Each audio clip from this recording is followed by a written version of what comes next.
দাতা সংস্থা আইএমএফ এর শর্ত পূরণ করেছে বাংলাদেশ। দাতা সংস্থাটির ঋণের অর্থ ছাড়ের শর্ত ছিল সেপ্টেম্বরে বৈদেশিক মুদ্রার নিট রিজার্ভ রাখতে হবে অন্তত 18.65 বিলিয়ন, যেখানে বাংলাদেশের আছে প্রায় 20 বিলিয়ন ডলার। আর ডিসেম্বর শেষের লক্ষ্য 19.90 বিলিয়ন, সেটাও পূরণ হবে বলে আশা করছে কেন্দ্রীয় ব্যাংক। মাসুমিয়ার প্রতিবেদনে বিস্তারিত। আওয়ামী আমলের শেষ 2 বছরে নানা সংকটে দ্রুত ক্ষয় হতে থাকে বৈদেশিক মুদ্রার মজুদ। 2021 থেকে পরের 3 বছরে 48 বিলিয়ন ডলার থেকে যা নেমে যায় 1/3। ফলে সময় মতো আমদানি ব্যয় পরিশোধ করা নিয়ে তৈরি হয় দুশ্চিন্তা। বাড়তে থাকে আন্তর্জাতিক বহু প্রতিষ্ঠানের কাছে দায় দেনা। তবে নতুন গভর্নর নজর দেন এই অবস্থার উন্নয়নে। এই সময় প্রায় 4 বিলিয়ন ডলার বকেয়া পরিশোধের পাশাপাশি রিজার্ভেও যোগ হয় উল্লেখযোগ্য অর্থ।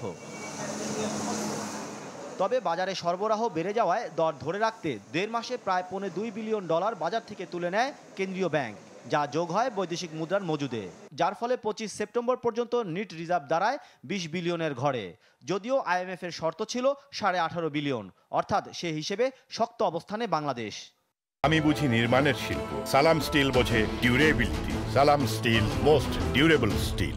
সবগুলি ব্যাংকের যেহেতু ইম্পোর্টের চাপ ব্যাংকগুলিতে এই মুহূর্তে কম, সেই তুলনায় ডলারের সাপ্লাই তাদের মধ্যে বেশি আছে। এই কারণে তারা কেন্দ্রীয় ব্যাংকেই তারা যোগাযোগ করে, যাতে কেন্দ্রীয় ব্যাংক ডলারগুলো ক্রয় করে। তথ্য অনুযায়ী আগামী ডিসেম্বর নাগাদ 19.9 বিলিয়ন ডলার নিট রিজার্ভ রাখার শর্ত রয়েছে আইএমএফ এর। তবে প্রবাসী আয়ের বর্তমান ধারা অব্যাহত থাকলে তা আরও বাড়ার আশা করছে নিয়ন্ত্রক সংস্থা। এই বিশ্লেষক মনে করছেন, রিজার্ভের শর্ত পূরণ ইতিবাচক বার্তা দিবে আন্তর্জাতিক মহলে। আর দর ধরে রাখার কৌশল হিসেবে ডলার কেনার পক্ষেও তিনি। আইএমএফ এর টার্গেট এই পর্যন্ত তো বাংলাদেশ ব্যাংক কয়েকবারই পূরণ করতে পেরেছে। আমি আপাতত এটাকে ইতিবাচক হিসেবেই দেখছি, যাতে কিনা, কারণ বিনিময় হারটা সবসময় এমন হতে হয় যে আপনাকে একটা মধ্যম জায়গায় রাখতে হয়, যাতে কিনা রপ্তানি কারকও ক্ষতিগ্রস্ত না হয়, আবার আমদানি কারকও ক্ষতিগ্রস্ত না হয়। দেশে বর্তমানে বৈদেশিক মুদ্রার মোট রিজার্ভ 31 বিলিয়ন ডলার। বিপিএম 6 অনুযায়ী যা 26.39 বিলিয়ন। মাসুম মিয়া, চ্যানেল 24, ঢাকা।